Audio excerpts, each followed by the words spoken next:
Dispose करतो.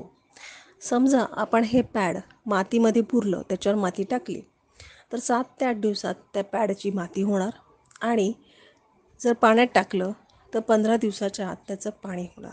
म्हणजेच हे पॅड आपल्यासाठी आणि निसर्गासाठी सुद्धा पूर्णपणे सेफ आहे, वापरायला सेफ आहे, पुढच्या जनरेशनसाठी सेफ आहे.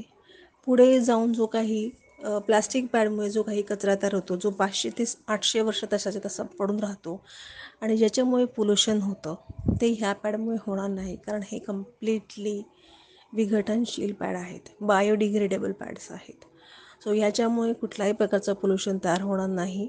आणि आपण स्त्रिया पॅड्स वापरून जे काही पोल्युशन तयार करतो आहोत, त्याला कुठल्या तरी कुठेतरी आळा बसेल माय प्रॉमिस पॅड वापरल्यामुळे. सो असं आहे आमचं FCS फील केअर अँड सोल्युशन्सचं माय प्रॉमिस सॅनिटरी पॅड. ही थोडक्यात माहिती तुम्हाला पोचवली आहे. आय होप तुम्हाला हे सगळं समजलं असेल. आणि जर तुम्हाला हे पॅड हवं असेल तर फील केअर अँड सोल्युशन्सच्या फ्रँचायझी, डिस्ट्रीब्युटर्स, मेंबर्स कोणालाही तुम्ही कॉन्टॅक्ट करा आणि आजच कंपनीला जॉईन करा किंवा पॅड्स मागवा, वापरून पहा, तुम्हाला नक्की फरक जाणवेल.